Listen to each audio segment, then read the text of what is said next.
All right, Van Lathan is here. Wosny Lambre is here. We're going to talk about Juice, which came out 30 years ago and has such a fascinating relationship to the early 90s. But more importantly, the Tupac legacy, because this is the first film he ever made. He jumps off the screen. There's a charisma to him that is just completely obvious immediately. And he's really young when he made it. Van, you rewatched this 100 times in your life? I don't know. All the time. What jumps out the most every time you're watching it? That it was never tried again. That they never did this again. Like, this movie is so this was during the golden era of growing up in the hood, coming of age stories.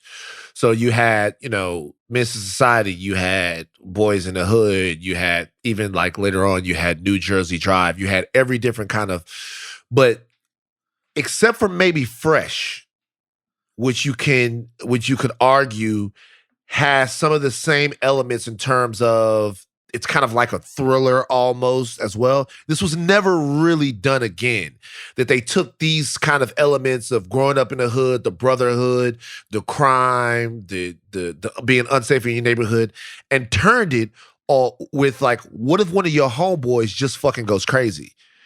Which happens all the time. If you think of, and Walls know what I'm talking about, if you think of guys like YMW Melly and dudes like that happens, but that this particular story was never actually told again is one reason why I keep going back to it, because it's the only time you can get it.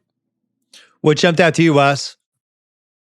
Honestly, what jumped out to me was the Tupac of it all. And my relationship with Tupac is a little bit more complicated than you guys as a Brooklynite, a New York City person.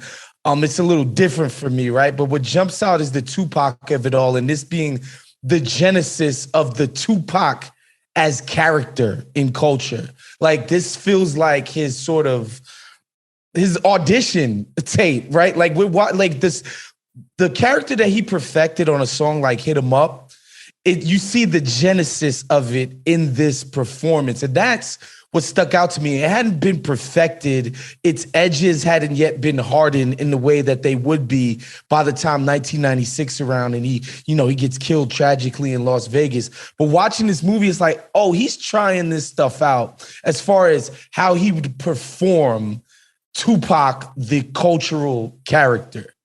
So I actually bought the streaming thing and didn't realize it came with all these little vignettes and features that they did for the 25th anniversary of the film. And they have amazing footage of him in the early 90s on the set interacting with those guys. And there's this whole backstory with how they made the film, how he got cast in it, but more importantly, how those guys all clicked together. Like, they really hung out. Like, they were boys.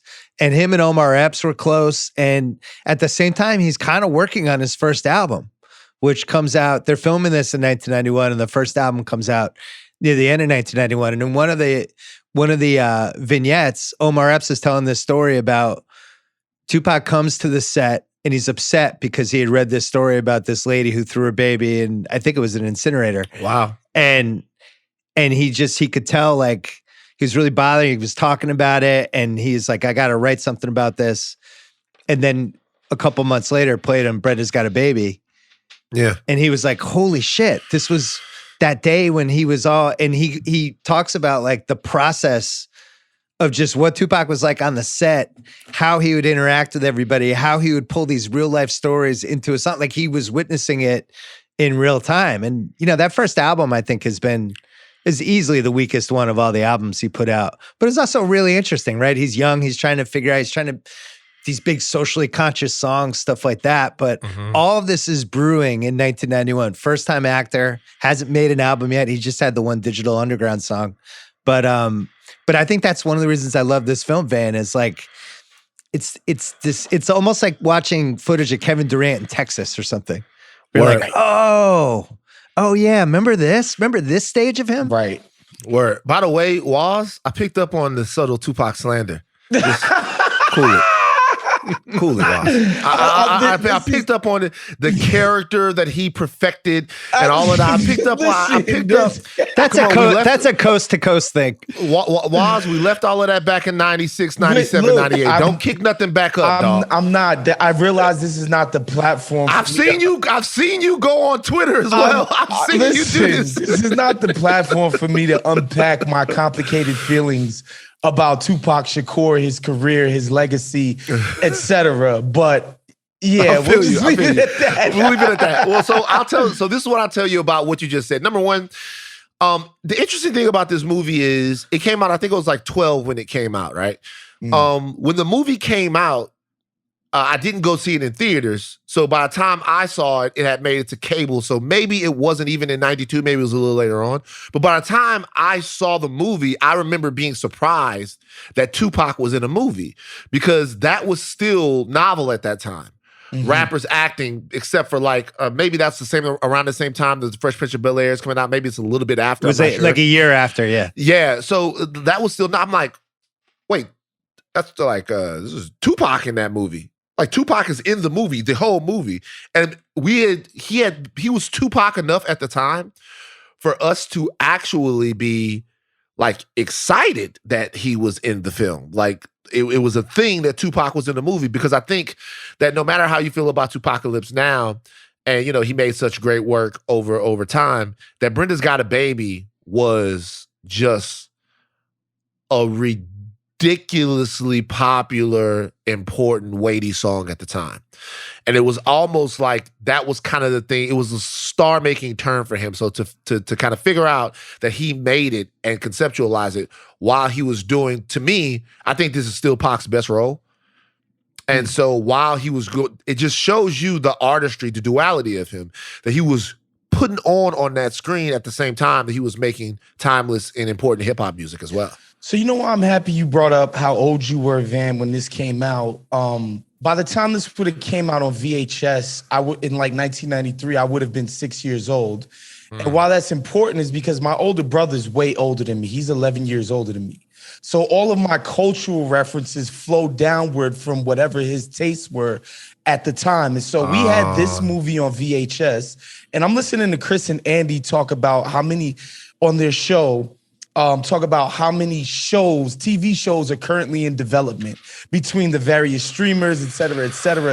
In 1993 and 1994, if you had the Juice VHS, you were watching that at least once or twice a week, straight up. And so this is part of my like cultural awakening. Like as I'm becoming a sentient being, Juice is part of that. And like, I know we're gonna get into the hip hop of it all, but Juice, what is so amazing about rewatching it is like it is this perfect time capsule of this perfect time in hip hop as the culture before it becomes commodified and becomes this literal commercial entity. Like, and when I say culture, I mean an accepted group of behaviors that people are doing, whether it be how they dress, how they talk, the rituals they perform, all of those things. Like this is still hip hop as an actual culture in a way that we just don't talk about anymore, right? Like it's not a thing. Well, it's impossible now. Right. It's just right because it's American too big culture. now. Yeah. Right. World culture. The internet is so big now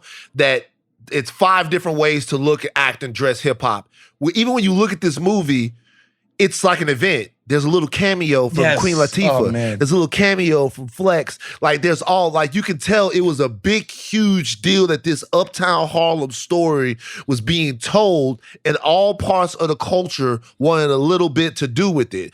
And that is the type of thing that has been sort of like it's been categorized, it's been fragmented. You don't really get everybody coming together like that anymore because the culture is almost like all around us. It's and by the way, they nailed it. Like that's the thing. Like we're gonna get into some of the things about this movie, but like they nailed so many important details. And again, like as a New York City kid, like as this being a huge part of my influence, right? Like being like when you realize to yourself, like I'm a hip hop person. Like, this is the music that I listen to. This is the way that I dress. This is the language me and my homies speak. Like, when you're realizing, you're becoming conscious of the fact that this is part of who you are. Like Juice, for me anyway, is a big part of that forming. You know, like it's crazy. Also, when you go back to 92, it's just the hip hop world was not covered in any way. No. And it's really important to make that point, like how underground all this was. There was no infrastructure at all. MTV wasn't playing the videos. No. The Rolling Stone, Spin Magazine wrote some stuff, but Rolling Stone was ignoring it completely. So everything was word of mouth. Everything was, unless they went on like Arsenio Hall was like, or, you know, maybe somebody did a cameo on Living Color. Other than that, it was just word of mouth. And so like they had the Shockley brothers who do basically the score for this, right? That's a big deal in some circles. I didn't know who the fuck the Shockley brothers were when I was, my goodness, you know, living on the East Coast, like living going to college in Worcester. I didn't know who those guys were, but a lot of the guys, we knew like Naughty by Nature, you knew who they're on the soundtrack, Big Daddy Kane, Eric B. and Rakim, obviously, but there's some other stuff in there that was really for the people who really love this shit. And that was so smart. Like they grab Ernest Dickerson, who's a cinematographer for all Spike's first, I think, 6 movies. They so even you have some shoehorned a street cred dolly with that. shot in here at some point. Right. Which is crazy. And they filmed on location. Everything's filmed in Harlem. So everything about this is completely authentic. They're not trying to cater to anybody. They're not looking at it big picture going, oh, we should have this.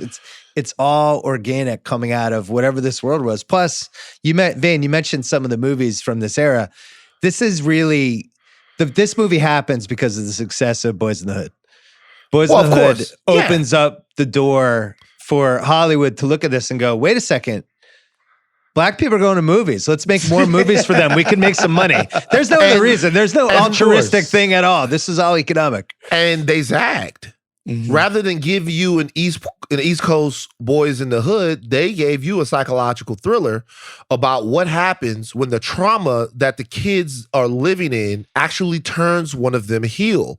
Right. Which remember is not what you get in Boys in the Hood. What you get in Boys in the Hood or Mr. Society is those kids' response to their trauma, is how they look at it and them trying to weave through it. What you get now is someone, and even in the first scene of this movie, it sets it up. The first scene of this movie shows you that the rest of these kids have parents that come wake them up. Raheem doesn't need anybody to wake him up, right? Because he's the leader. Yep. Everything is under control for Raheem. So Raheem is actually up before everyone going to charge you to get in the bathroom. But people still care, right? Yep. The only person that didn't have somebody come get them up in the morning was Bishop. And Bishop got himself up. Bishop then looks at his mom. He has to go in there and look at his dad. That's every morning for him. And then he gets harassed. It's every morning for him. So like when one of those characters can't either rise above or survive and they just go bad, which that happens, dog. Dude, it happens. We all know it happens. Some people just crack and then they get to a point. Growing up in South Baton Rouge, you know guys that are doing things just because they're trying to survive. And then some of your homies get to the point to where they just like to hurt people. You know what I mean? It happens. And and I don't think I think that was a zag from Boys in the Hood. Listen, there was a guy in my neighborhood growing up because in your neighborhoods, there are guys you don't call them by their name, Charles or whatever. You call them by what we at the time called tag names, nicknames, AKAs, whatever. This homie's nickname was Hellraiser, literally. And like, you know, there was this idea that like, yo, this is a guy who's like kind of teetering on the edge, right? And I remember, you know, I had moved and years later, I'm reading in the news that somebody killed a cop in my neighborhood. And it was this dude. And it comes out that he's got these like mental health issues that went undiagnosed and untreated. And like he's gone through all of these things. But like these are the kinds of these things happen, like actually happen in your neighborhood. And you know, another thing about this movie that I think is really important for people to understand, like if you visit New York City today, if you go to Harlem, if you go to Bed-Stuy, if you go to Fort Greene, if you go to a lot of these neighborhoods, they used to actually be scary. They actually were dangerous people. And I think this movie catches New York City at the tail end of dangerous New York. New York is one of the safest places in the world when you consider the amount of crime, with the amount of people. Like, it's literally one of the safest places in the world now. But back then in 91 and 92, New York was still, that sort of taxi driver, that sort of hellscape. New York is still there.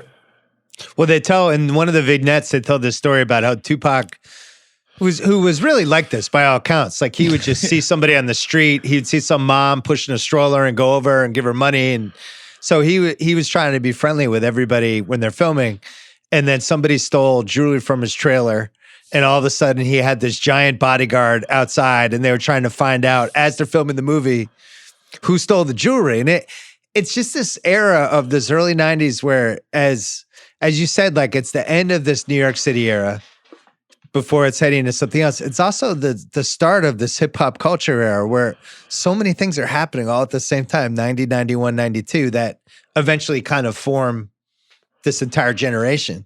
Right. But it's still in the infancy in this movie, and you can feel it with all the different choices. The fact that Tupac's unknown in this movie, the fact that Omar Epps, how many like movies has Omar Epps been in that people can name at top of their head? He's like 17 in this.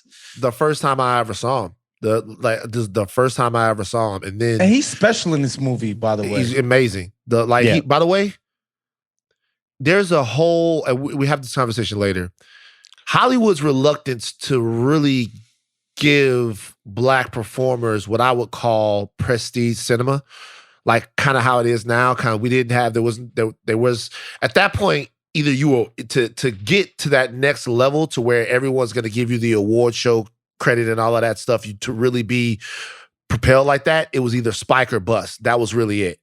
There was nobody else you could go to kind of get that. Now you have a couple of different filmmakers out there that can. You have Steve McQueen, you have Barry Jenkins, you have a whole bunch of people that can kind of deliver that type of stuff. And because of that, there is actually a whole string of unappreciated Black performers. People that can really get down, that really, really, really can get down. And, Omar Epps is one of them. I'm not going to put him on the in terms of just chops on the level of like a Denzel Washington or stuff like that. But also, the reality is that his career got stunted by the fact that after a while, you can only play the young dude coming up, fighting the whatever system in the world for a couple of times. Like, he played this guy all the way up into Higher Learning, then he needs more roles. You know what I mean? And they just weren't out there, not quite yet. Yeah, you got Love and Basketball. Yeah. That was like the most interesting post Higher Learning role he probably had. So you mentioned the lack of kind of opportunities, all that stuff. One of the most interesting things about this movie that came up in the research, they had the script for 8 years. Wow. And at one point, I think the Donner Company had it, and they were trying to make it funnier and trying to make it more, and Dickerson was just like, he co-wrote it with somebody, and he's just like, no, wait, this is the movie I want to make. Mm-hmm. So Boys in the Hood happens, Do the Right Thing happens first, then Boys in the Hood. Boys in the Hood happens. Now everybody's looking for movies like this. Happens to have this script, boom, we're off, we go. But the fact that it took 8 years to make kind of says everything you need to know about what it was like in the 90s. Then there's a boom. All these movies do really well. We find a bunch of directors, actors, things like that. We talked on the Higher Learning pod, Van, about there's this what if, I don't know if you know about this, Woz, but Tupac was supposed to have the Omar Epps role in Higher Learning, and then he went to jail. And he couldn't be in the movie. So then it ends up being Omar Epps. It would have been a really important role for him.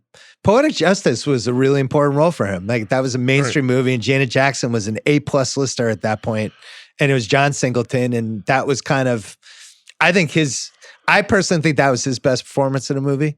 But we talked a little on the Higher Learning pod, so I don't want to repeat it, but Woz could give his take. Like, I do feel like there was a real actor in there with Tupac that if he doesn't get taken away in 96, I think there's some stages and some moments and some roles that would have really mattered. And I don't even know who is on that corner after he dies, who is getting those parts that he should have gotten, because he was such a unique force of nature. I just don't think you could have been like, well, so this person got I don't think anybody would have gotten the parts. He was kind of a unicorn. Yeah, I think it's obvious that the talent is obvious. Like, his ability to light up a scene is so obvious, and that with time, the craft part would have came came with it, right? Like it would have caught up to the charisma and the obvious star potential. Like it's impossible to watch this guy on screen and not think to yourself like, star, straight up. Like his and you could feel the people that are in scenes with him feel it too. Like they feel his gravity, they feel the force of nature when they're in the scenes with him. So yeah, like who knows what could have happened? And I think, what bears mentioning, and you can't say it enough, like Pac was 18 when he made this. He was 24 when he died. Like when I was 18 years old, guys, this might surprise you, I was a shithead. Like I didn't know shit about shit. I was an idiot. Like the idea that he could have this level of command of his talent at 18, to deliver this to people, it's just insane to think about. Van, I agree with absolutely everything Waz just said. With that said, here's Tupac's IMDb from 91 and 96. Juice, sure. Poetic Justice, Above the Rim. The last 3 movies he made, Bullet, Gridlocked, and Gang Related. Okay. He's moving into this straight to video stage of his acting. And I don't really know how to reconcile it because I didn't like those last 3 movies. Okay. I don't really understand what happened. I know he goes to jail. He's one of the biggest musicians in the world. There's lots of reasons for it. I'm sure he wasn't like sifting through scripts and things like that. Maybe he took his eye off the prize. But it is weird that his career just goes, the arrow's pointing down when he dies. So I push back. So first of all, we have to look at the roles. So let's do this. First of all, let's look at who Pac should have been movie-wise, right? Because remember, Pac should have been in Menace to Society, and then Pac should have been also in Higher Learning. In Higher Learning.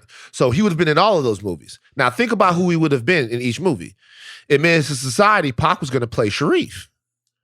Sharif was going to be the guy in Menace to Society that was talking sense to everyone, right? Mm-hmm. That was talking sense to everybody. The opposite of what you got from Birdie, from Bishop, and even a little bit of what you got from Lucky, right? All right. Then let's look at the other role in Higher Learning. In Higher Learning, he was going to be playing the Omar Epps character, if I believe, which is a track athlete that's struggling to kind of make it and who is trying to become who Ice Cube is, who is essentially Tupac in that movie, right? The revolutionary and stuff. Okay, so then let's look at the roles that he took, parsing out Bullet, that was made a little bit for. Let's look at who he plays in both Gridlocked and Gang Related. In Gridlocked, he plays an addict who is trying to get back on the straight, right? Across from Tim Roth and Thandie Newton. Thandie, I know you're listening somewhere. Love you. Across from Tupac and Thandie Newton. And then let's look at the other role that he plays in Gang Related, a cop. So what you saw more than anything in those roles was Tupac starting to take chances in the way people viewed Tupac as an actor because some of the other roles that he was going to attempt to take those chances didn't come to fruition. So by the time it gets to 96, right? And actors do this. By the time it gets to 96, Tupac cannot be bigger than a bigger star. By the time it gets to 95, Pac cannot be a bigger star. So he really doesn't need to go do any movie to do anything other than to test himself, right? He is solidified, hip-hop icon, biggest rapper in the world, him and Snoop Dogg, right? And big at that point. So when I look at Gridlocked and Gang Related, it's not that he was taking misses, is that he was taking chances because he was actually trying to round out his acting career. When I first saw him in Gridlocked, I was like, wow, that is the movie where I'm like, yo, this is not in any way the same Pac that we had seen before. And then for Tupac to play the police, and then for him to play the police with in the Jim next Belushi. movie, Unfortunately, with Jim Belushi. With Jim Belushi, who actually is the big time criminal in that movie, Pac is kind of the patsy in that film. He was trying to prove something and trying to step outside of his comfort zone. He did eventually come back to what it was that made him Tupac, but it was his attempt to actually go and be a real actor. Those roles, to me, are how we know that Pac took it seriously. I wish he had his version of like an 8 Mile type movie that kind of blended him in real life versus like some character where you could take some liberties with it. I guess Poetic Justice veered into that a little bit, but I would have enjoyed that. Like, could he have been good with Woody Harrelson in Money Train? Like, actually, yeah, I think I would have enjoyed that. So there's a lot of forks in the road. In the vignettes that I watched for this, which I really enjoyed, Tupac described Juice as a modern day Coolie High. And he said this like really, really convincingly. Like that's how he felt. I don't know if I agree with that. I feel like Juice I thought it was more like, I thought he was like De Niro in Taxi Driver, where it's just like, all right, this guy's unraveling. Oh, I like that. That's good. Before our very eyes, like it starts off where it's like, all right, something's kind of off with this dude. Yeah. And then he just devolves into an actual serial killer. Well, the Coolie High, you know. I don't see the Coolie High. Yeah. But you know why that does resonate though, Bill? Like way back, I want to say like very early on in the pandemic, a friend of mine asked me to go on their podcast to do movies that he called white canon, meaning movies that straight up only white people think are classics. The first one we did was Big Lebowski. Like if you walk into like a black barbecue, I don't give a fuck. Nah, like, man, fuck your friend, bro. I'm gonna be real with you. You can tell them I said it too, because if they like, I'm black and I love the Big Lebowski. It's not that you can't be black and love the Big Lebowski. I understand the point though. No, it's like 9 out of 10 black people do not think the Big Lebowski is a classic, and if you talk to white bros, like everybody agrees, like this is a fucking classic. Never seen it.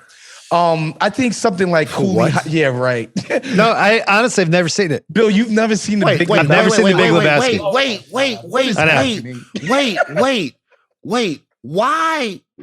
This is the type of shit that you need to say in the interview process, Bill. I can't be a year and a half, 2 years into a contract with you and then have you say something like this. How on God's green earth have you not seen the Big? Oh, you just off the Coen brothers? What the fuck are we doing here? Get Sean on the phone. I have an answer. What's the answer? I'm saving it. There's some movies that I've saved. I haven't seen Avatar. Still haven't seen it. Right. Saving it. There's a couple that I'm just like, at some point, I'm gonna be like, tonight's the night.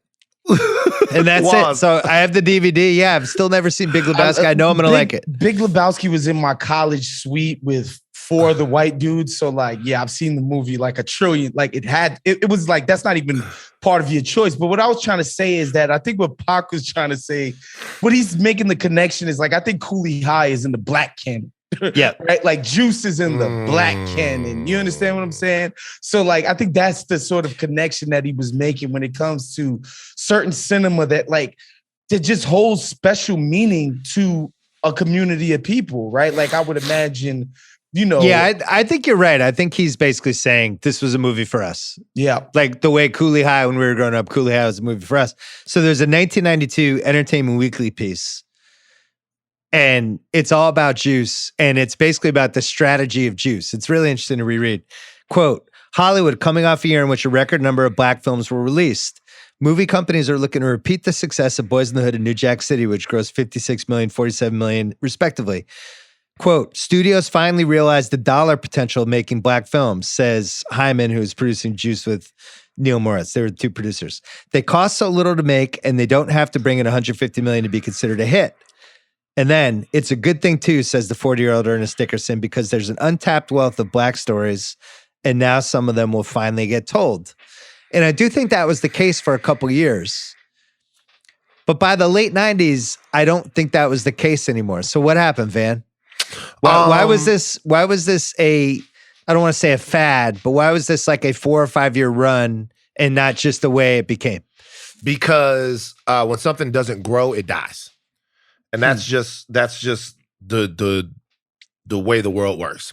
So actually in the late 90s, you had another mini renaissance of black films that was like into the early 2000s. That was amazing. Remember, you had but it was a different run. Yeah, it was it was a different, right? Because they took it moved largely. Like there were some baby boys in there, but it moved largely from the hood now into professional class black people, right? Yeah. So you had it was like the different world stage of of Sure. movies. Yeah. Sure. You had The Wood. You had Brown Sugar. You had Love and Basketball. You had The Best Man, which was the crowning achievement of all those movies to me, and Brown Sugar. You had The Brothers, and then you had some other ones that were around that same time too. You know what you didn't have in that whole time? You didn't have a Moonlight. You didn't have a Bill Street. You know, you didn't have a movie that broke through, that made Hollywood go, okay, we have to continue and keep this going. And at the same time, because television wasn't as wide and expansive as it was now, you didn't have an Insecure. You didn't have any of those things and the creatives behind those, right? Whereas now Barry Jenkins is a household name. Steve McQueen is a household name. Everyone, Issa Rae is a household name. The Harder They Fall, all of these movies like that. You didn't have those movies like captivating the culture in a way that made Hollywood stay there. So when things went a little bit cold, things turned a corner. And at the same time, something else happened.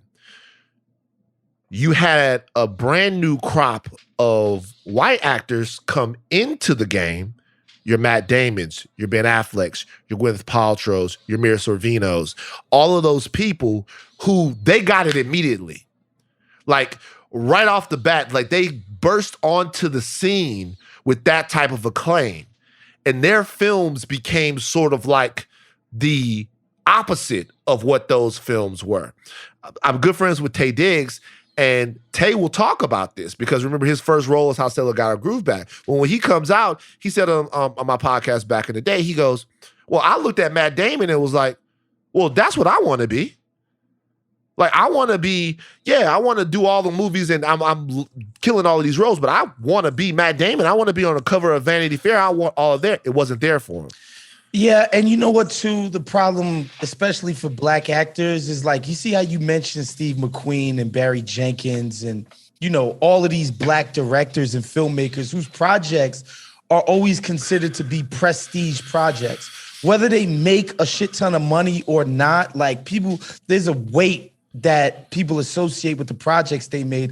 In 1999, it's like, Spike is this prestige black director, but there's nobody else, right? Like, so if there's no black prestige directors to put you in their film, we know the white prestige directors ain't doing it and making you the star.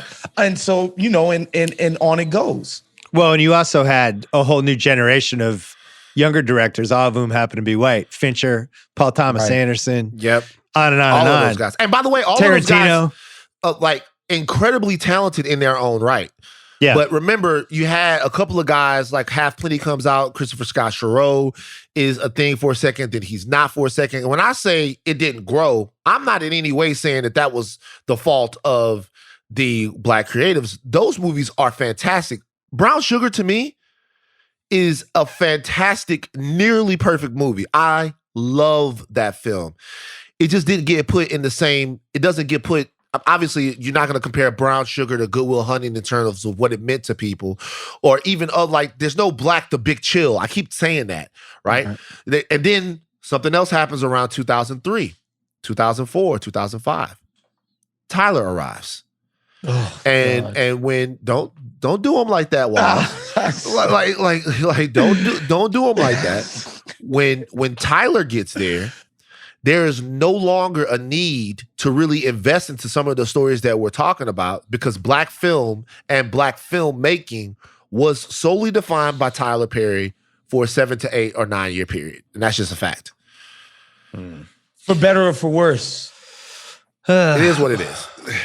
Well, in the Entertainment Weekly thing, it talks about how Dickerson was just pigeonholed as Spike's cinematographer forever. It's crazy because nowadays, especially how unique and distinct those movies were, studios would look at it and be like, who filmed that? Let's give him a movie. They just weren't thinking that way in the 80s. It took him another 8 years, and he's fully grateful for Spike, all that stuff. He did She's Gotta Have It, School Days, Do the Right Thing, Mo Better Blues, Jungle Fever. He's finishing Malcolm X as he was making this movie. $5 million budget, made $20.1 million. Not bad. Yeah. Roger Ebert, 3 stars. He loved it. Quote, one of those stories with the quality of a nightmare in which foolish young men try to out-macho one another until they get trapped in a violent situation which will forever alter their lives. I think he summed it up. And he said something that I thought was pretty cool in that review where he says, like, Ernest Dickinson is a cinematographer, and usually when they get their chance to direct, it's all style, right? Like, they're trying to show you stuff. But he was like, this movie is about story. It's about these characters.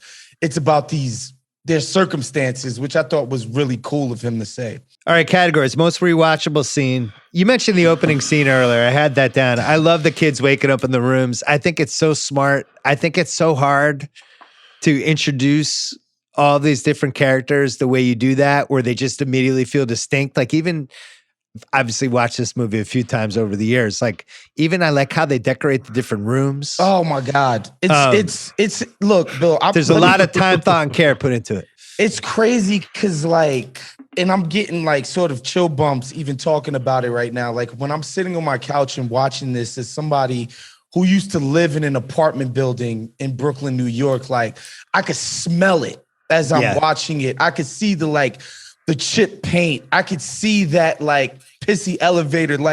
I felt like I was there. And what they did with Q's room, like how compact it felt, and like it was just perfect the way they executed that. And another thing that, and I know Van is gonna feel this, when they start off the movie, first of all, Rakim is rhyming as soon as the movie starts, which I think it's just a signal to everybody who needs to know, like, no, we're doing this shit right. And they show you the record playing and it says Def Jam Recordings, which, again, one of the most important record labels in the history of the culture, in the history of rap music. And it was at a time where, like, when you were buying a record, it was kind of off spec. It's like, all right, this is Def Jam on the freaking vinyl. I'm going to trust these guys. I'm going to trust these dudes. They already got me. And you talk about the Shockley brothers and all the stuff that they did with, like, Public Enemy, et cetera, et cetera. But, like, just seeing that record spinning and seeing Def Jam's logo on it, I was just like, wow, they nailed that. Also, how they did the opening credits, even before that scene we just talked about, where the credits look like a spinning album. Mm-hmm. And it's really, you almost don't even notice it, but everything, the credits are so stylized with that song. It's really one of the better. I had it on What Stage the Best, so might as well mention it now. And then leading into all those kids waking up. I love the kids in the bunk bed with the one leg hanging out over. It's just, and then the Tupac, you see Bishop, like, staring at whatever the fuck's going on with his dad. Like, who knows? Yeah. And you're like, oh, so he's from one of these houses. I guess my guess was he was like a Vietnam vet. Yeah. PTSD type of thing. Or he was on something. You know what I mean? Yeah. But it's kind of in that same vein. That the reason why I like that scene so much is because that reminded me of my crew. Like, every time you went to somebody's house, these are guys that you really knew, but everyone had their own little ecosystem based around, and obviously, that's true for everybody. But for me, I remember going to my homeboys Ian and Emma's house and seeing them in bunk beds. Both of these guys were like 12, 13, 14, like 6'2", 6'3". I used to be like, yo, how are they doing this? You know what I mean? Like, how are y'all living like this? Like, you don't have your own room. You live up there with your brother the whole time. You'd be like, yo, you blessed. You got your own room. I'd be like, yeah. So, and that just kind of told the story. And really, that's the kind of scene. At the end, there's a certain sadness that sets into you about this movie, about how everything that these kids are going through and everything that they have to go through. And when you go back and you rewatch it, that scene to me is setting them up for them at their most normal. They just waking up. So that's definitely the scene that I love. And the subtlety of it, where Bishop says hello to his grandmother. His grandma. And then he goes and, slides the $5 in his dad's pocket, which it's unsaid, but it's like his mom ain't around. Like, we don't know where his mom is, but she's not in the crib. Which, like, again, they're setting you up. They're telling you so much about these characters without, expository. Next rewatchable scene, when they steal the vinyl from the store, is... We're still in the feel-good part of Juice before it turns. He's pretending to hit on the lady behind the counter so his guys could steal. I enjoy it. By the way, the one gold tooth that she has, very specific to that era in the 90s where, like... Lonely Gold. go, somebody might have one cap on the fang, or they might have it on the front tooth, but or they might have the like joint that just goes in between the gap in your two teeth. Like that felt very era specific. So I thought that was cool. You know who changed that in Louisiana? P and them. When P and them came out, if you didn't at least have three goals across the top, you was broke. A lonely gold. You couldn't just have a lonely gold. They called it a lonely gold. That's what the lonely gold. P and them you had to have the whole grill. And of course it went crazy after that. Next scene, Bishop's his big juice speech, the spit coming out of his mouth. Get a little altercation. Somebody gets thrown into the pictures. It's you a really broke the vase. We're gonna have Craig play some of that speech, but you got to get the ground beneath your feet, partner. And the wind at your back. He's Langston Bishop. he was like I never realized that's on this rewatch. I'm like, yo, you got to get the ground at the feet and your wind at the. I'm like, Jesus Christ, is like this guy is a poet. So yeah, like it's a good scene, man. One of the better charismatic Tupac scenes. Also, like, I just like scenes when you have this group and we've already become attached to them in 20 minutes, and then now they're not getting along, and it's like, come on, guys, work this out. Come on, no, come on, bro.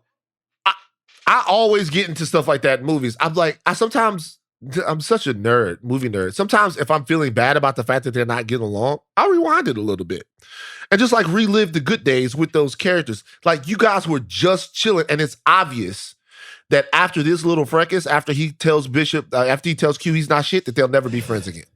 Not like they were before. Like, they'll never be friends again. Another cool thing about this scene is Steele is making them grub. Steele is feeding these cats, and like he's so perfectly positioned within the crew as sort of the baby face. Yeah. And like the punching bag, the innocent. And like he just, who he reminded me of? Bobby Bacalao. Oh yeah. Reminded me, like bit. His position within the group reminds me of Bobby. He's always taking insults, but he's the sweetest guy, obviously. And he really cares about these dudes. He's nurturing these dudes. It was like really touching to watch him be in the kitchen cooking up. He's like, "What? It's bacon and eggs, man. Shit, good as fuck." And I just love that. Very tender. The chemistry with the four guys was genuine, and they said in the stuff they made about the film, like part of it was they all auditioned at the same time. They didn't expect to get it. They all ended up getting it, and they just kind of knew each other from the auditions. So they actually hung out. So when they're hanging out, like in some of those scenes, they were actually friends in real life. Like Tupac was their legit friend, and you can tell from the way they talk about him and some of the stuff. It was really interesting. Next scene, Mixmaster, the Master Semis. Gotta say, man, I don't know if I had seen anything like that in a movie, because I saw this in the theater, and that was a world I had just never been in, living in Massachusetts. So like, what is this? Do they have these? Do they televise these? I have a small nit to pick, and we're going to get there. You want to hear save it. We're going to get to that on picking nits. It's very small and minor, but it's very important. But I promise you guys, as I'm watching it in the crib and I'm watching these guys cut and do their mix, and I was in the crib like, oh, he's killing that. It was crazy. So like, yes, that scene is absolutely in my most rewatchable scenes. And I personally know people who the genesis of them wanting to become a DJ in their life was watching that scene, which has to be the case for like scores of people around the country and around the world, watching that scene, watching them at that battle with that crowd and all of that. That's an incredible scene. There have been other movies that like portray people as DJs, but never another movie where you felt like DJing was going to be a kid's way out of all of this shit that he was going through. Mm-hmm. Yeah. Well, in the research, Omar Epps like really did learn how to do this stuff. That's why it seems authentic, because he could actually, by the time they filmed this stuff, he was at a pretty high level with being able to do it. I should have mentioned the lead up is like the appetizer to this scene when he plays the mix that he made for Queen Latifah, and she's listening to it, and kind of the way she reacts to it is really fun, because now we have this 30 plus year history with her, but she's into it, and she's into it in the right ways, and they're both kind of jamming, but they're not talking to each other. I enjoy remember, this was just when we with so interesting about Queen Latifah. She did things the opposite way of Pac. Like she didn't just come on the screen with this huge big role. She picked at it. Remember, she had one scene in Jungle Fever. Very funny scene. She popped up here. She would pop up there. And then all of a sudden, Queen Latifah was on a television show. So we were just getting used to seeing her on screen because, like, Queen Latifah was one of the biggest lady rappers ever at that point. You know what I mean? And she went super, super up. But, like, we were just getting... So seeing her there made that scene feel more authentic because you know she knows what a good mix is. She also... she had a Jersey connection with Dickerson.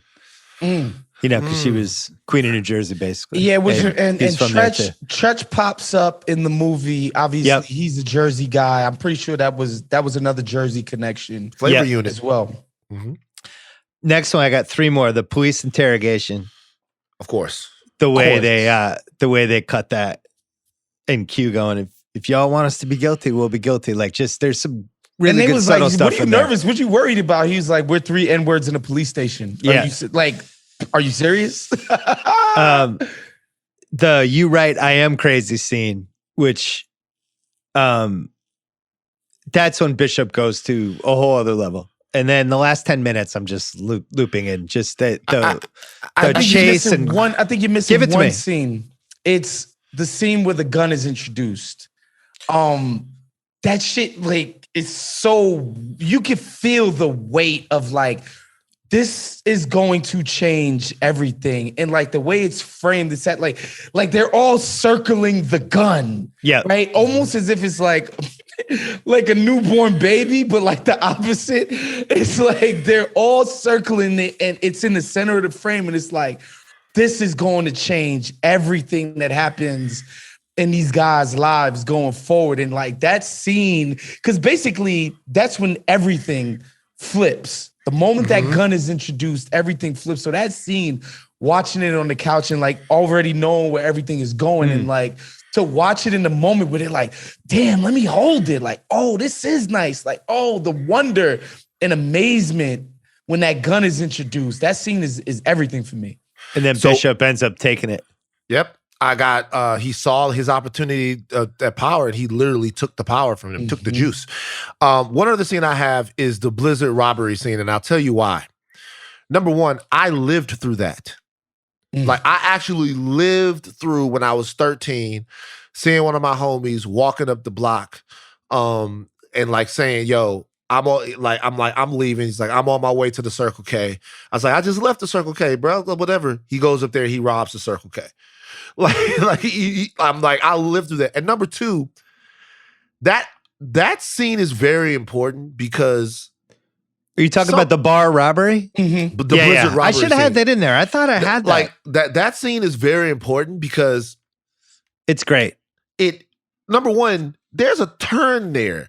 Think of how quickly they went from there is no way we are going to help this guy rob this place to we are going to go rob a place. Yeah. And I don't want to overstate this, but even the best kids that you know that comes from a deprived circumstance is only a couple of choices away from ending up completely different. I mean, we all are. But the fact of the matter that Raheem then goes and sees this girl getting in the car with Special Ed, another rapper, right? So all rapper categories getting in the car and Bishop feels a certain way, and everybody feels a certain way. They're feeling down. They're feeling it just that quick to make those bad decisions. Like Big Sean says, it only takes one wrong move to fuck up your whole Wikipedia. And they had the example right there with Blizzard, and they still went down the same road because that's where their environment was taking them. And I think that scene kind of sets it up from where they were to who they became. And again, I can't stress this enough. Like, robbing culture, stick-up culture, like that was a very prominent thing in New York City. Like, we have this term in New York called respect the jooks, meaning you are always around the corner from being robbed. So keep your head on a swivel and be mindful of that. Chain snatching, purse snatching, all this crazy shit. That just used to be a part of life in New York City. Like the idea that a woman's purse is gonna get snatched these days, like that doesn't come up, right? But like back in those days, it was omnipresent, right? Like I have an uncle who got shot in the ass in his building elevator, getting robbed. And he didn't move from the building. Okay, do you understand that? Yeah. Do you understand it? Like that was so freaking part of it. And so that scene is just like, this is what's out there, man, for these kids. Dope scene. Funny too. It's funny in like a dark comedy kind of way. It's really funny. Eric Sermon. I had that in the wrong. I had it in What's Age the Best, unfortunately. I had it in the wrong category, but when he goes, I'm gonna go rob these guys, or he just kind of walks off. Like, what's going on? I'd never seen that in a movie scene before. It's nuts. Yo, and it's like, yo, by the way, just completely cordial with Q. Yeah. You want in on this? Not nervous. Hey, like not nervous at all. Standing there, casing the joint. Hey, this is stick up Q. You want in on this? Q's like, no. No. But I love that scene. Just quickly in the last 10 minutes, the chase up, somehow we end up on the roof again in the early 90s in a movie, in a climactic scene. The roof, a very important early 90s character. But there's a lot of drama. What I didn't realize is there's an alternate ending. And the ending... The roof thing, hold on for a second. The roof thing just blew my fucking mind. Thanks. That's why I'm here. Wait, hold on. I just thought about, maybe it's just New York with the roofs. That's above the rim. Above the rim. I mean, the roof. New Jack City. What's his name gets killed on the roof. Mm-hmm. Even in Boomerang, they up there on the fucking roof. What the fuck is going on in the roof? The roof thing just kind of blew. Yeah, and they stopped fucking with the roofs now. Nobody hangs out in the roof Maybe it's because you don't need permits for roofs. Don't need permits because we all getting drunk and having a fun time on the roof. But like, no, the roof was a big deal. You don't need permits. It's hard for people to interfere with the filming, all that stuff. But so I'll do this now. We could have done this in half-assed research, but the original scene was Bishop hears the police sirens and he's like, I'm not going back to jail, and he basically pulls his hand away from Q and drops to his death. No scream, nothing. And the test audiences didn't like it. They didn't want Bishop to decide his own death. They wanted, they just wanted a different outcome. So they had to re-loop it. And Tupac came in and Dickerson tells this whole story about they're so mad they had to do this. He didn't have the juice, no pun intended, to fight the studios on it. They had to do it. So he said Tupac, when he does the scream when he's falling, he's like, I don't want to do a real scream. I want to do a half-ass scream. And Dickerson's like, yeah, do a half-ass scream. So when he does the scream, it's like, he doesn't even like fully commit to it. Dickerson hates it. And you can find the alternate scene. It's on YouTube and it's better. And Q is way more upset and it just works better. And Bishop it's more believable of something that Bishop would do, by the way. 100%. Bishop controls his own destiny to the bitter end. But they just didn't want to do that. Shouts to my man, Mitch Marchand, who's a TV writer now, but he's the guy at the end of the movie who says, you got the juice now. No. So that's my man. Shouts to Mitch. And I know that's one of your favorite things when they loop in the movie title. Oh, they do this a couple times. In the movie. Yeah, I love it. Most rewatchable scene for me, I gotta say, it's the mixed master semis. Really? I fucking love it every time. Every time I just want to be there for another 20 minutes. That's my personal most entertaining favorite, but I love the speech. I love the Juice speech. And I also love the opening scene. That would be my top 3. What do you have, Van? I got the robbery scene as my most rewatchable scene. It's the one that because it's the one scene in this movie that if I don't see it, even when he goes, and he shouldn't have done this, but even when he goes, everybody take off your clothes. And you first, cause you look good. Like we used to say that all the time in the crib. That's one of my favorite scenes in the movie for sure. Yeah, the same was Mixed Massacre the gun scene, and of course, you know, the scene at the locker with Omar Epps and Tupac has been memed to death at this point. What the fuck are we doing?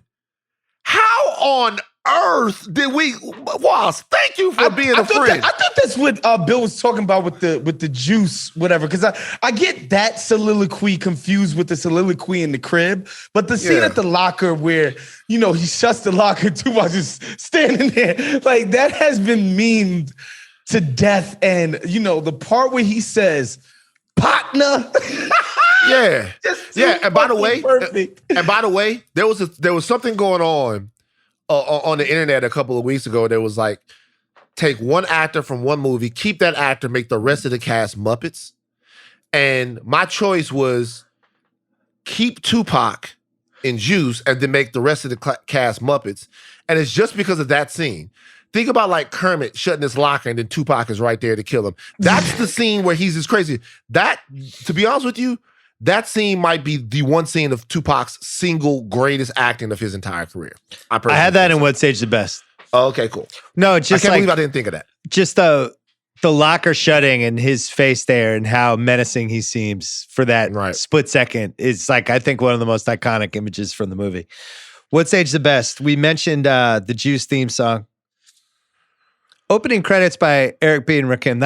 Not the worst thing you could start an early 90s movie with. Impossible. The concept of juice. So it's interesting. There seems to be a school of thought that this movie created the word juice as a thing, that it did not exist in the way that we've been using it for the last 30 years. And this movie created that. And I got to say, I deep dived it and it seems legitimate. It does seem like it started from this movie. I couldn't find a case of it being earlier than that. That's so interesting because, like, pretty much anytime, aside from OJ, which for obvious reasons is like orange juice or whatever, but like, aside from OJ, whenever somebody would name themselves or have the nickname Juice, I assume, you know, they were associated with I'm the shit. Like, I got it. I got the juice. That's why Juice is in my name. So the idea that it originates from this is kind of crazy. What do you think, Van? Do you think the movie started it? Evidence seems to be that it did. Started what? We never say that where I'm from. We don't be like, yo, that homie got the juice.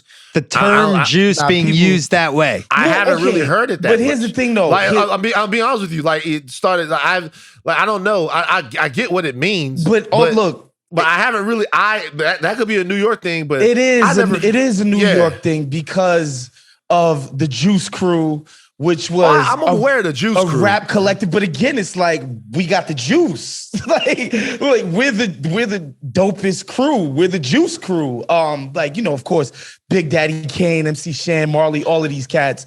So yeah, Juice was around, but I think the movie sort of put it out. Maybe it blew it up. Yeah. Yeah. Mm-hmm.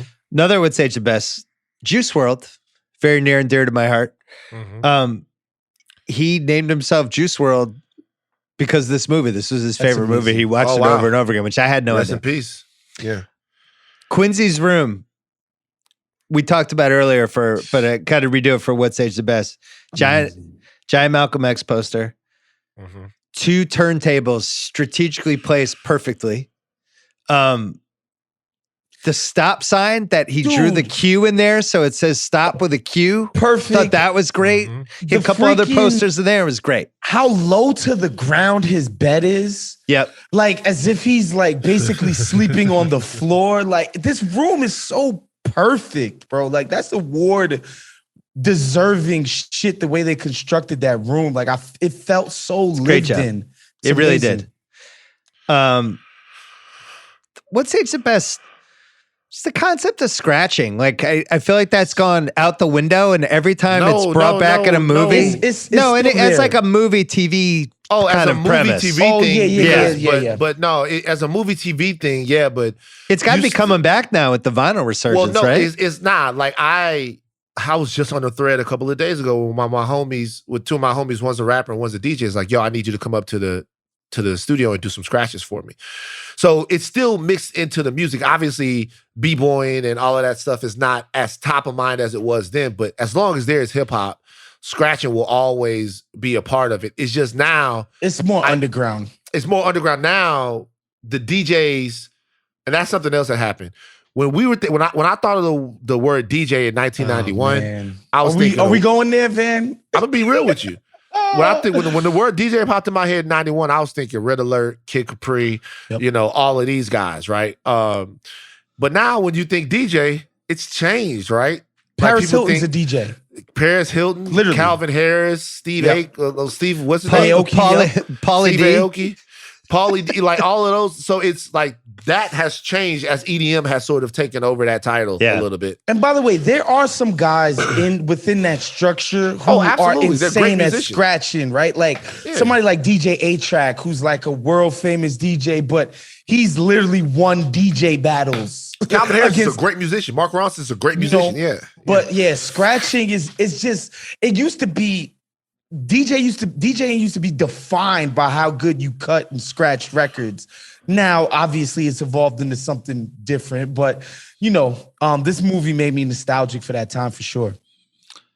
Another What's Age the Best, Queen Latifah. We mentioned her earlier, but really, really fun to see young back when she was a little more underground. Right. Now she's the equalizer. Mm-hmm. The music. We mentioned a lot of people on it. Didn't mention EPMD and Too Short. But just in general, I think it was one of the first big soundtracks. Any other What's Age the Best for you guys? I think just golden generation, golden era hip hop is just, you just can't be like hearing Big Daddy Kane. I don't know. That just will always do something for me. Just like the New York hip hop head, whatever shit. That's in my DNA. That does something for me. Bucket hats. I still wear bucket hats. There's a bunch of bucket hats in this movie. Yeah, he likes bucket hats. Which I love. And 90s apartment parties in New York City.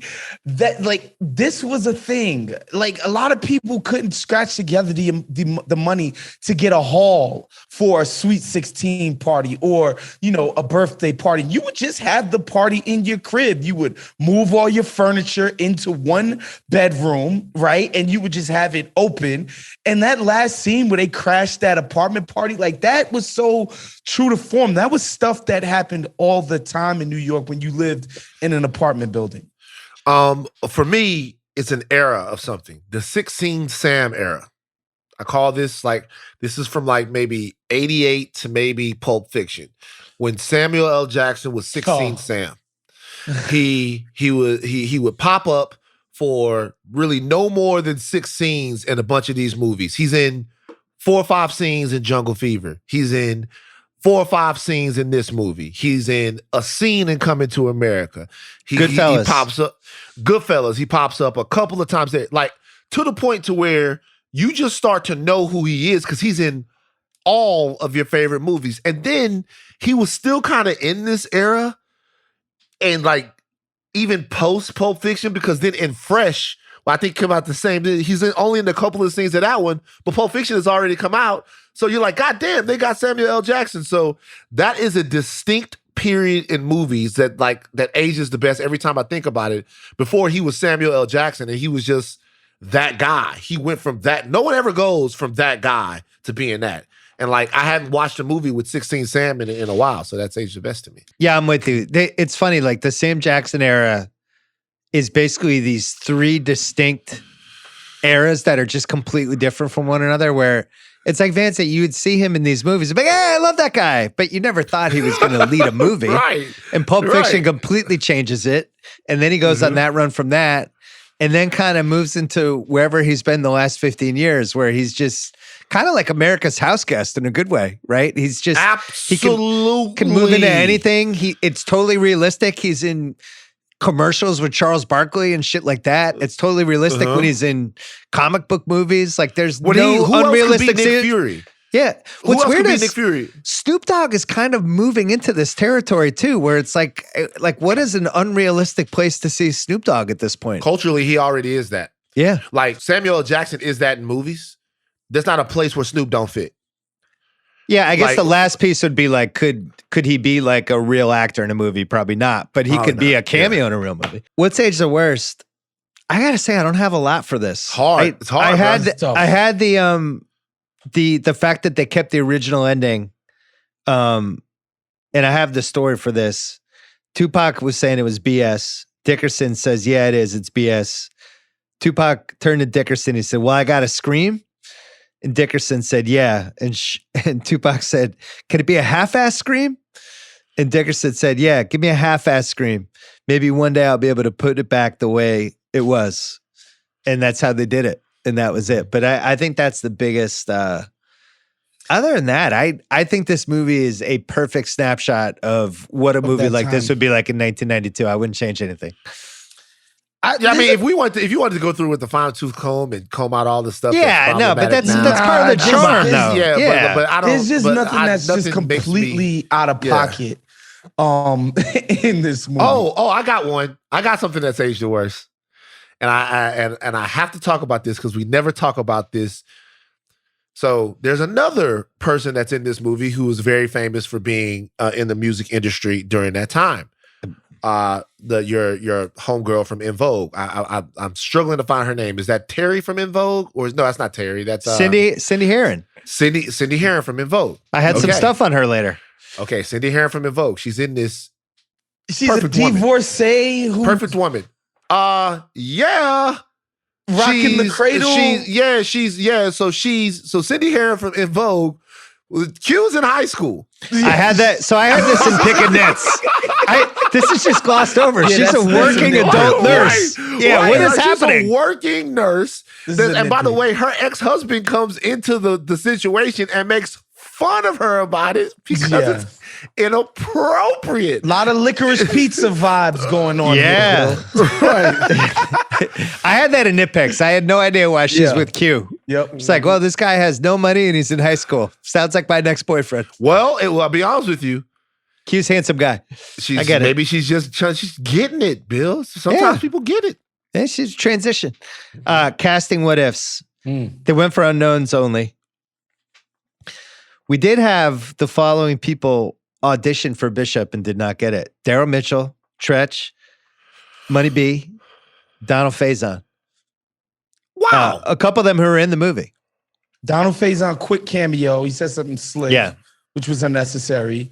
He was like, "Oh, you haven't been in," which so perfect. By the way, like his Donald Faison's sort of cameo. Because we're watching Q, because this is the first time we're seeing him in school, and they expertly make it so that he can't remember his locker combination because he hasn't been in school in so long. Right. And then Donald Faison goes, "Can't remember it, huh? Because you ain't been in school in forever." Like that, because like I'm like, damn, like, oh, really? This dude just back in the swing of things in school? But he's not. He's straight up like lost. He's like, damn, what is my combination? That was cool. Tupac got the role. He accompanied Money B for Money B's audition. And there's two different stories. Some people say Tupac asked to read. Other people say Dickerson was like, hey, why don't you read? He asked for 15 minutes and came back and blew everybody away, and the rest was history. And then Cindy Herron's in it because Dickerson had a crush on her from In Vogue. And decided to work her in the movie. And in those vignettes, they're all talking about how in love all of them were with her and how mad they were that Omar Epps got to do scenes with her. She was ridiculously hot. Super bad. Ridiculously hot. But I can't, man, all the kids go back and watch a video called Giving Him Something He Can Feel.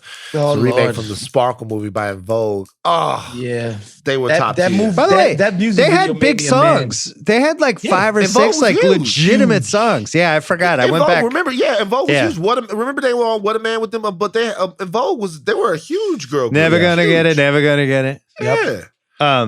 Best That Guy, okay, the Joey Pants Award. This is sad, but I think Raheem, the guy who played him, he becomes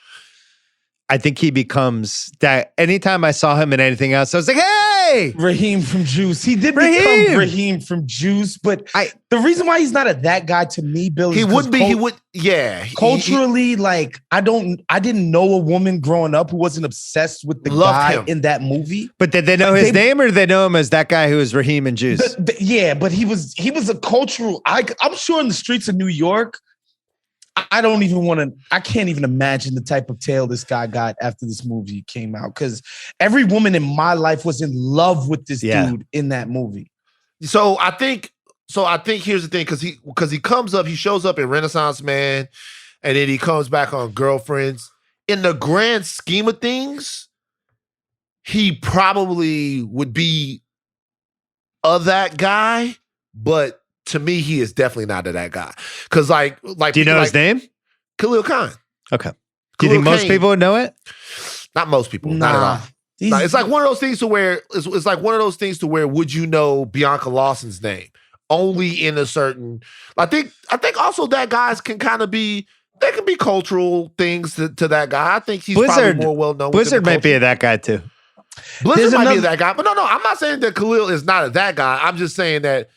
Like a lot of people, he's at the upper tier of that guy. I think the cop, Detective Kelly, Michael Badalucco, that guy. Yeah, he's that guy. Italian homie. He's that guy. That's who I had for that guy, because he was making me laugh with that mustache, and he had a shit grin on his face the entire interrogation. That was cool.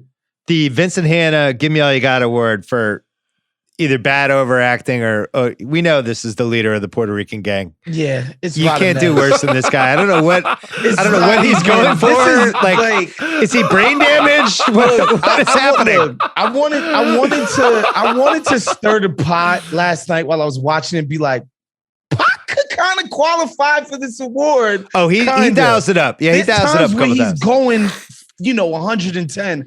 But this scenes where Radamez looks like he's about to make out with Pac. It's really weird. So crazy, bro. His face is it's insane, bro. He's going so crazy. Bro. He's out of control. I laughed several times. This guy's going nuts, man. Like the whole time. This award might need to be named after Radamez, man, because From the moment go, you could tell he was like, nah, I'm about to make myself into the next Brando with this shit. And it's you know what's funny? It doesn't land. In these vignettes that they have accompanying it, they show the behind the scenes stuff, and he's acting totally normal and he's interacting with everybody. And so it's clearly he's going for it with the performance. It does not work. No. Can I ask you a question, Bill, before we move off to that guy, would you consider Jermaine Hopkins of that guy? The guy who plays Steel? For some reason, I feel like he's Jermaine Hopkins because he was in Lean on Me, and I knew him from different things. I didn't feel like he was pigeonholed by the one movie. Okay, I like Lean on Me. Judd Nelson Award for the person who feels like they're in a different movie, which we don't always have this category, but I feel like the adult nurse and her ex-husband, it's just we're in a different movie for like a minute and a half. Where these people come from? What happened to my four guys, avoiding school for the day? And how does he even know this person? It's all very strange. The Dion Waiters Award. I really wanted to give it to Sam Jackson just because it's so fun to just throw it, but it has to be Queen Latifah. It just has to. Those are the two people. Like those are the only two people who are eligible to me. I went with Sam Jackson because his very last scene is like really funny. Like super the hallmarks of what would become Sam Jackson are in that very last scene. Yeah. So for me, it was Sam Jackson, but he's in like a bunch of scenes where Queen Latifah's in like, she's at the club, the competition, and the audition, and that's it. So for me, it's Sam because his scenes in the movie are very memorable, right? Like it's like he says, when he says, "I've known a lot of killers since they was kids," and that's and advice to the young actors out there. Sam never made every single little bitty part he was in. Yep. He nailed it. Yep. He nailed it as the stick-up guy coming to America. Stacks was memorable, even though they killed my boy in his underwear. All of that stuff. And in this movie, he's just cool. Even the snappy nappy dugout scene. We used to say that all the time. So it's Sam for me. Yeah. It's Bill Hader told me that once about Saturday Night Live, that the guys who really succeed or the ladies who really succeed on that show are the ones that even if they don't really have good part in a sketch and you're just like the waiter and you have one line. Can you crush that one line? Mm-hmm. Or if you're like the fourth person and you're basically there to like laugh at somebody else's whatever, are you just crushing it constantly? And Sam's kind of like that. No matter what he was doing, he crushed whatever it was. He crushed it as he was Gator in Jungle Fever. And then I was thinking of Mo Better Blues. So he was in all of these Spike movies. He was Gator in Jungle Fever. That is actually a fantastic performance. He's only in a couple of. Remember in Jungle Fever where he says, I don't want to have to go knock some old lady over the head to go get my money to get my crack, but I'll do it. I'll do it. And then he starts singing, I'll do it because I'm a crackhead. Like that whole thing. It's just like he just committed to every single role. His wife's in this movie too. The famous Latanya. Yeah. She's one of the moms. Oh, interesting. Recasting couch. Look, anybody to be the Puerto Rican gang leader who wasn't that actor. Could John Leguizamo. Yeah, or S.A. Morales. Could he play a little younger? Whatever. Let's grab somebody. But I know we could do better. Half-assed internet research. I'm just going to read you this paragraph from the Entertainment Weekly piece. Tupac Shakur is lying on the sidewalk being kicked by members of the Rapido Muerte, the Death Express gang. A handheld camera focuses on a pair of black boots ferociously kicking away at Shakur's ribs. After a few takes, he finally comes up for air. Look, I'm not getting paid enough for this shit. This padding don't do jack, he yells. I want more money. And why does the biggest motherfucker have to be beating me? Juice's prop master runs over to assuage the bruised ribs of the star by taping more foam and padding under his sweatshirt. We had to reshoot the scene to make it look more real, he nervously explains. Dickerson kneels over the actor with words of reassurance. You're doing great. We've almost got it. This is an actual thing that happened. They patted Tupac and kicked him, and he got really mad at everybody. How's there not video of this? Man, it probably is. Probably is, man. Rest in peace, Pac. Pac was a character, man. Also, Hopkins was nursing a bullet wound while filming the movie. He told the filmmakers he had a football accident, but then they found out the real story that he had a skin graft and he'd been shot and he was healing for the movie. And he said, wow, I was healing during the movie. That role was meant for me. Wow. The Juice poster, Tupac's holding a gun and they airbrushed it out. Took it out. Yep. They were worried there was a real fear in the early 90s. Fascinating time for when they're releasing movies where they were worried about these kind of movies inciting violence. And this was all the studios. They just don't want any sort of negative shit show. So they take the gun out and Dickerson's going crazy about it. They're pointing out other movies that have guns like Stop or My Mom Will Shoot, all that stuff. And they're like, fuck it. No, we're not doing it. Paramount Pictures just overruled everybody. And some of the original posters are out there. You can find them and they're like huge collector items. Amazing. Yeah. Mm-hmm. Tupac wanted to stay in character so much he would aggressively ask everybody to call him Bishop when he was like really wanted to get in a scene. So he's doing the method acting. I mentioned Epps learned how to spin as a DJ. Dickerson, the movie came initially because he interviewed a bunch of his cousin's friends who lived around that area and just basically wrote down the best stories. When Bishop kills the gang leader, the guy was accidentally shot in the neck with a blank, and there's like a powder burn you can see in the scene. Oh, wow. Did you know Omar Epps had his own singing group at the time called Vision? I did not know that. I did not. I read an oral history that Omar Epps was a part of where he said when they first got the script, because it's interesting, Bill, you said it was 8 years old by the time it was made. He said when they first got the script, a lot of the dialogue was like 70s shit, like jive turkey and all kinds of ridiculousness. And they were like, no, you guys say it in your vernacular, which thank God, like these dudes actually sound like guys from the streets of New York when they talk. Like, and that goes a long way in this movie and making it feel so authentic. The Vision group, Queen Latifah loved Omar Epps, and he played them a tape. She loved it, and they ended up going on tour with her after the movie. Oh, wow. Who knew Omar Epps had a whole music side? Did not know that. I always love springing information that Van, who prides himself on knowing everything, that we can surprise Van. Yeah.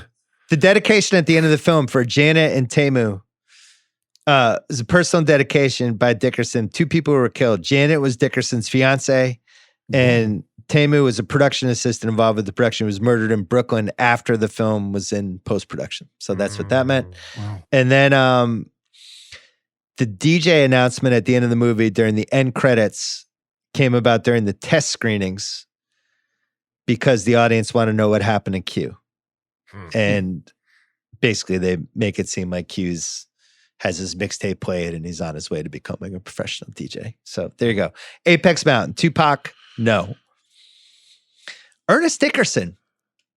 This is an interesting one. I don't really know the correct answer because he was the cinematographer on basically all of Spike's most important movies of the first 10 years of Spike's career. It's hard for me to think that's not. So maybe it's the fact that Malcolm X was coming out as Juice, same year Juice is coming out. This has to be the Apex Mountain for him. So the combo of that? So this is what I would say. This is the deal. People are gonna be mad at me when I say this. Juice is my second favorite Ernest Dickerson movie. I am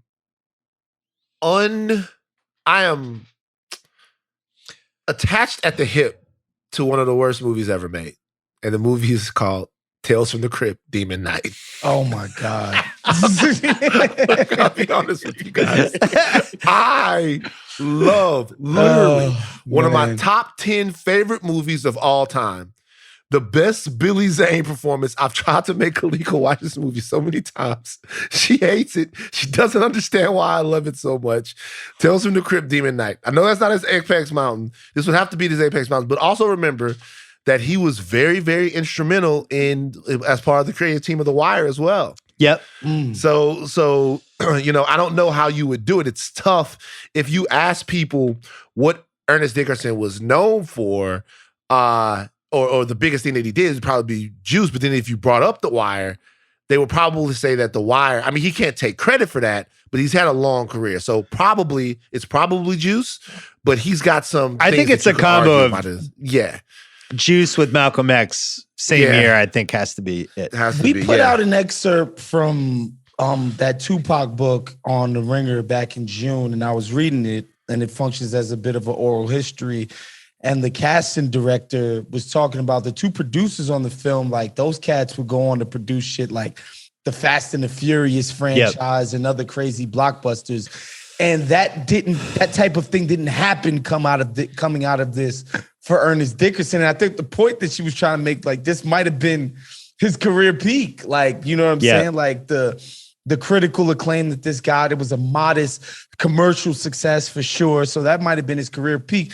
And Khalil Kain, Raheem, definitely the peak for sure, of his career. And Jermaine Hopkins too. Yeah. I had Neil Moritz on the BS podcast 4 years ago when one of the Fast and Furious movies were coming out. And he told a whole story about how his version of how Tupac was cast in this thing. He does not get Apex Mountain for Juice because he goes on to be one of the producers for the most successful action movie franchise maybe ever. Right. I mean, there's been 9 Fast and Furious movies at this point. This is the original film guy? Yeah. Yeah, shout out to them over there. I got something wrong with those guys. Apex Mountain, Cindy Herron, abso-fucking-lutely. Between this and En Vogue at the same time, great job by her. Yeah, for sure. I looked her up. She got married. She had 4 kids. She's basically out of the business. But late 90s, started having kids, got domesticated. She was done. It was over for En Vogue probably around 97 or 98. Yeah. They became a legacy group. And that's another thing about, especially black music back in those days. If you had a 5-year career, you were considered a veteran. Whereas like it's just a given. If you have like a big hit or two now in music, like you have so many fans and you're able to pinpoint them in such an exact way so that like your touring apparatus can sustain itself afterwards. Like the idea of a 5-year career and then just flaming out when you have number ones on the R&B or hip hop or dance or whatever charts, like that doesn't exist now. If you achieve that level of success, your career is going to kind of sustain itself for a decent amount of time. Back then, man, if you was a rapper who was out for 5 years, I'm telling you, you were like a big deal, you know. And then of course, like people like Ice Cube and LL, like they had prolonged careers in the spotlight. But you know, we mentioned Kane and Rakim, their peaks were like 2 or 3 years. Yeah. And then they were just like to the back burner. We started calling them quote unquote old school rappers. And that used to be the case for these R&B groups as well. So she was smart for getting out of Dodge. Well, you also had a couple of the mainstream gigantic artists sucked up a lot of oxygen too. Yeah. That was the other As thing. always is the case, yeah. Especially when Pac and Big start doing their thing. Yeah, that seems to swallow up. And then Snoop Dogg was in, and I mean, Jesus Snoop Christ. was the biggest rapper in the world. What an era. Mm-hmm. Omar Epps, this was not his Apex Mountain, but I do have a question. Is this the Apex Mountain for Omar Epps' characters named Quincy? Because he's done 2. He did Juice and he did Love and Basketball. How does he play 2 guys named Quincy? I'm going to say Love and Basketball. Is who's the Quincy, yeah. Was this the Apex Mountain for the Mixmaster Master? I think it was. Yeah. Never to be heard from again. All right, here's a great one. Apex Mountain for the Omar Epps, I'm so fucking mad at you, I'm crawling out of my skin face.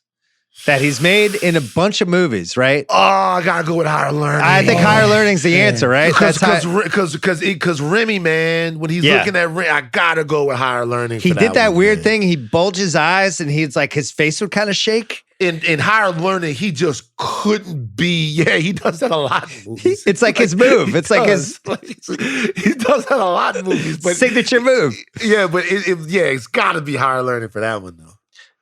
Apex Mountain for scratching. In a film? I was just saying the whole era. We're talking 91, 92 range. We still, basically, the scratching thing is a super huge deal until the introduction of Serato, which I think is around like, that had to be like 2002, 2003, around that time where now you don't even bring records to your gig. Like all in your shit. It's all digital. So yeah. How about Harlem? Harlem as a movie location. Good question. So before this, you had because hold on, let's think real quick. So you had A Rage in Harlem. You had the Hoodlum takes place in Harlem. This is a good movie. New Jack City is Harlem, is it not? I think it's supposed to be Harlem. Yeah. I don't know if they say necessarily that it's Harlem, but I think you're meant to think that it's Harlem. I'd have to think about that. Harlem has a lot of movies. I'm going to give you a Harlem Nights. You got Harlem Nights. Harlem Nights to me would be that's the most identifiable movie with Harlem to me. I'd say, but as a New Yorker, I would say that it's Paid in Full. Like New Yorkers would be tight if you don't mention Paid in Full as like straight up. Harlem is a character in the movie. Exactly. So I'm going to give you, according to Wikipedia, who knows if this is true, but some other movies shot in Harlem. Shaft. Ooh. Superfly. Okay, it's about to get dicey. King of New York, which we've done on the Rewatchables. New Jack City, Jungle Fever, Juice, all back to back to back. Die Hard with a Vengeance. Not a Harlem movie, but maybe some of the scenes got okay. Yeah. I'm just saying what's on here.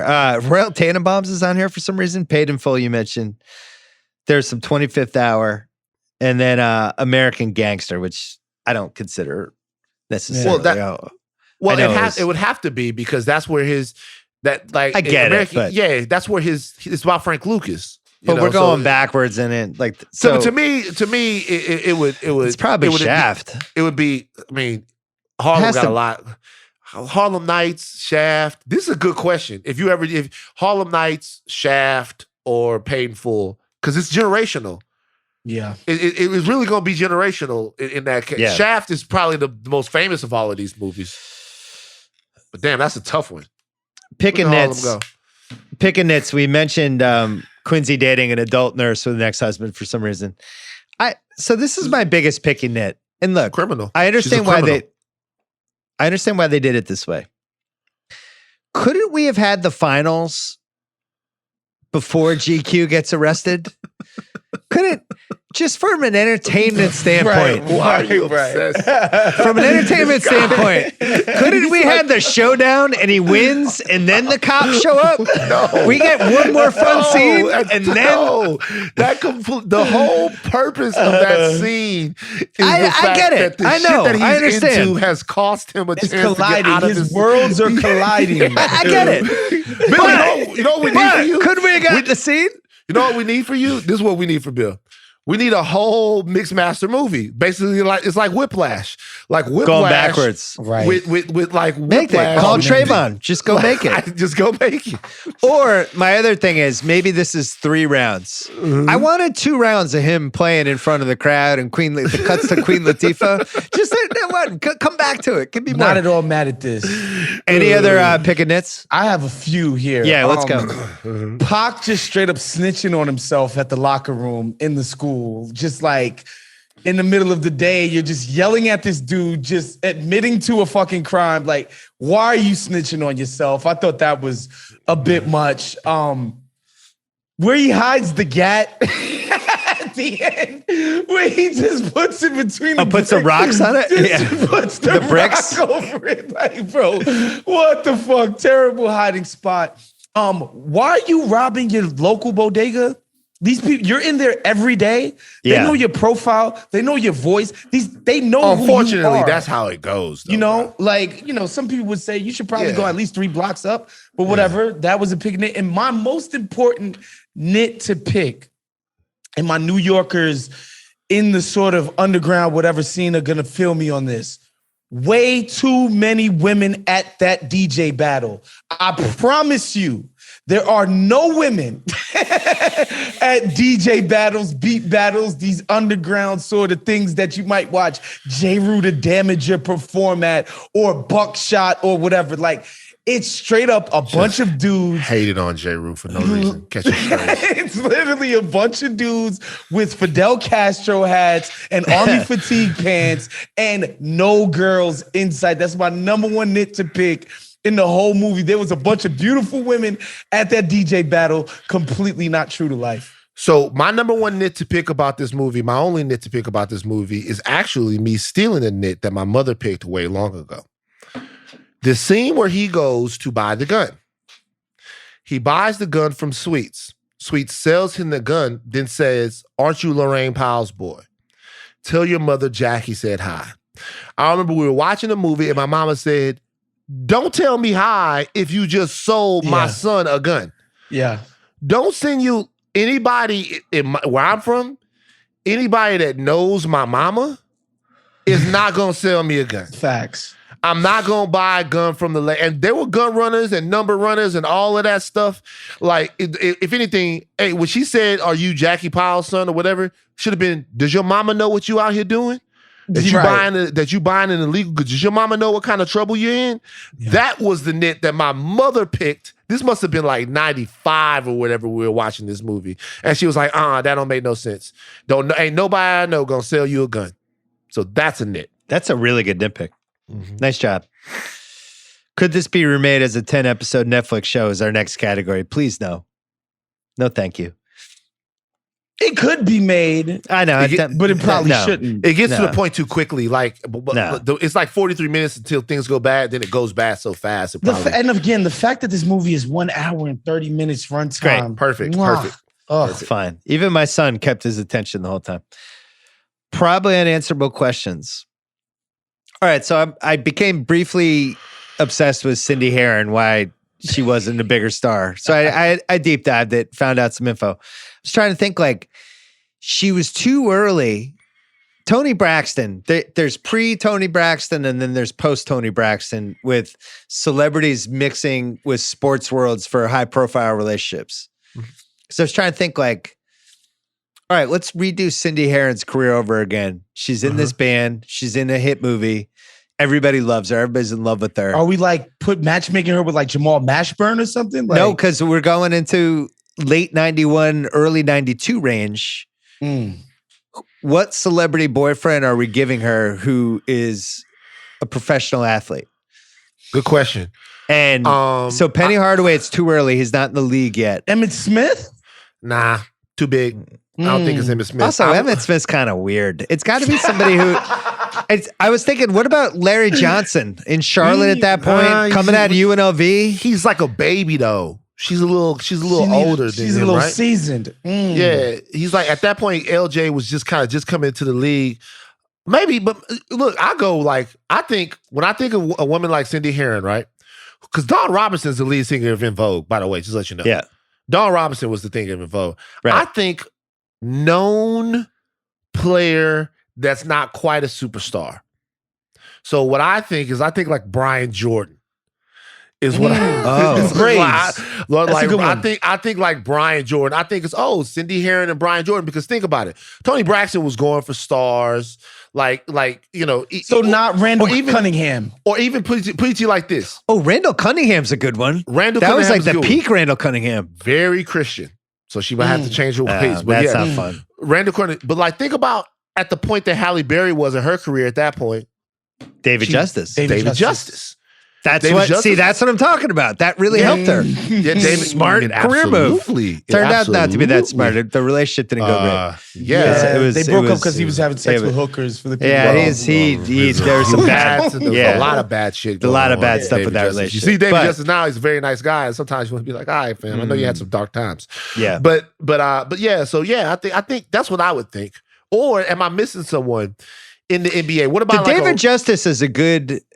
That's a good lane. Famous, but not like incredibly famous, but was on TV in big spots. Because I think the big thing back then, 91, 92, is you want to be in the stands for big playoff games, when right? They cut to you. So if we're going NBA, you're thinking like Ron Knicks, Harper. Hubert Davis, Xavier McDaniel, those type of people. They're in the mix. The Bulls are in the mix. We have like the Suns, the Blazers, like BJ Armstrong, Terry Porter, BJ Armstrong, Jerome Kersey.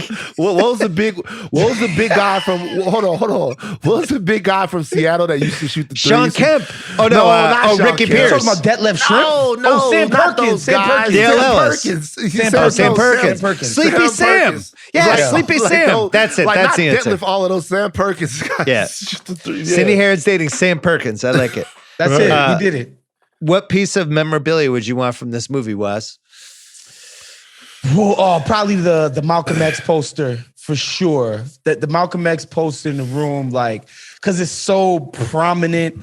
And also, like, do kids do this these days? Like, are high school kids putting pictures of like Bella Hadid in her underwear on their walls in their room? Like, do you want to come over to my house and look at Ben Simmons' room? Because the answer is yes. Oh, okay, wonderful. Okay, good. Because like I thought that was a nice little touch. Like people would literally precisely cut out the magazine picture and just nicely tape it on their wall, and it would be collages. Yeah, that era's back. From Jet magazine and all of that stuff. Jet. But yeah, definitely the Malcolm X poster for me. I would want both of the turntables that he had in his room. That's what I was Put them next to each other. That's such a good collector's item. Be like, what are those? What you see the movie Juice? Q's room in the beginning? Feels like that would be worth something. And by the way, I've always wanted to scratch records. Always. But I don't know how you can watch people do it and not want to. Like I've always wanted. I've never in life like just scratched a record. I've never just. I saw one of my homeboys, Mike, doing it one time. He was so fucking whacked that it made me not want to get up there and try it. I've never done it before, so I would like to have turntables and scratch records and shit. Last question: who won the movie? It's Tupac. It's not even close. It just I don't even know how anybody else could be in the discussion. It's his movie. It's his vehicle. It's his like coming out party. This is a Tupac movie more than anything else. It's Tupac, man, for me. I'm a zag. I knew Van was gonna zag. I know what you're doing. I know both of y'all gonna have Pac. I've always felt like this. To me, it's Omar Epps. Like I mean, he does turn it into a legitimate 30-year acting career. No. Not even because of that. Because I think Pac would have. I think the guy I think Pac would have been that whatever. But I think the movie gets pared down to the conscience of something. It like Bishop comes, Bishop goes. Bishop is a storm, but like Q is like a present. And I really do feel like Omar Epps, Pac was so bombastic and so over the top as he was in real life that Omar Epps' performance in this movie oftentimes gets overlooked. Yeah. But he was the yang or the yin to that, and I thought he did a fantastic job. I still think this is Omar Epps' movie. I really do.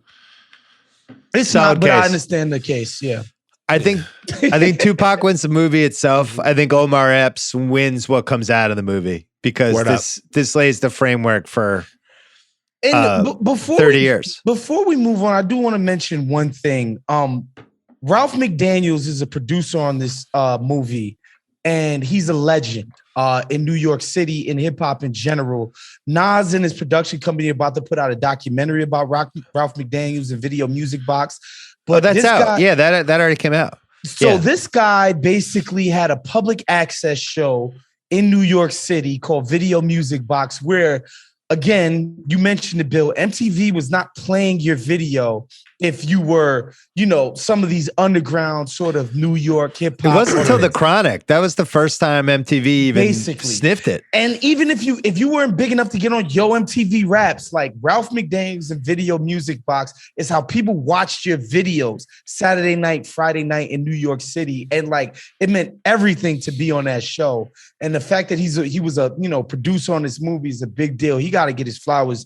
Shouts to Ralph McDaniels, man.